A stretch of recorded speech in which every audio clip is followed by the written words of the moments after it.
Mary Jane, bud, weed, the devil's lettuce. Whatever you want to call this horrific drug, it cannot be legal. Hello, and my name is Hannah Harris, and today I am here to explain the reasons why marijuana cannot be legalized. According to the Centers for Disease Control and Prevention, or the CDC, in 2019, 37% of high school students reported lifetime use of marijuana. 22% reported use in the past 30 days. It should not be this easy for teenagers in today's society to have such easy access to marijuana.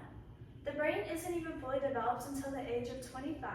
So if teenagers start smoking or using marijuana now, it will ruin the cognitive areas of the brain for later in life. According to the Medical and Recreational Marijuana Commentary in the Review of Literature, there is actual little evidence that marijuana helps with chronic pain. Since marijuana contains a dissociating effect, this will lead to marijuana use disorder, since you cannot feel the pain. Both previous points highlight the dangers when adolescents have accessibility to marijuana. This can also impact teenagers' memory, thinking, attention, coordination, and time perception, according to the CDC. This will also lead to poor decision-making, including driving under the influence, which if you're pulled over while you are high, you can be arrested and put into jail for up to 10 years.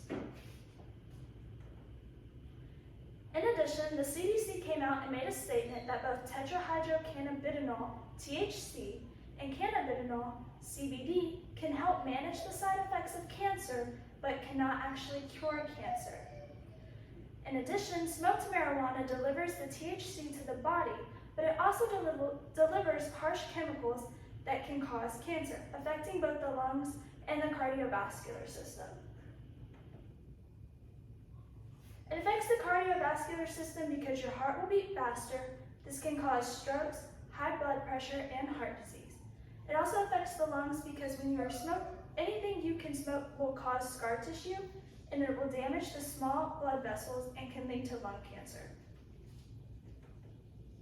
Moving forward, edibles also contain marijuana, causing a high, but it takes longer to kick in. Due to the longevity of the effects, many people will overdose, leading to poisonings and brain disease. Younger children are also at risk due to the food that marijuana is in. It's appealing to kids, such as candy and baked goods. Marijuana secondhand smoke is dangerous alone. Pregnant mothers who smoke marijuana can give their babies secondhand smoke during pregnancy, which can also lead to brain diseases and poisonings in itself. And THC can be passed person to person, causing a secondhand high, which increases the risks of heart and lung disease.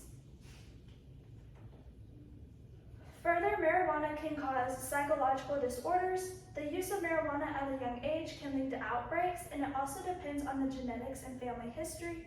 So if your parents or grandparents or aunts and uncles have, for example, like bipolar disorder, and you as a child start to smoke marijuana, you are more likely to experience those same brain diseases. If marijuana becomes legal, recreational drugs are next. Marijuana is a gateway drug. Drug cartels will have more direct contact to young adults, and which will lead to cocaine and heroin being next. The changes to domestic criminal justice policy and the federal and tax state revenue will have to be changed in itself as well. While states where marijuana is legal, such as Colorado and Washington, the intent was for good use, which is for medical purposes. There will always be negative side effects though. In today's society, teenagers should not have accessibility to a drug that has so much control on the brain. While legalizing marijuana has some pros, such as the medicinal purposes, the cons heavily outweigh this controversial issue. Again, I'm Hannah Harris, and the legalization of marijuana will ultimately lead to use and abuse.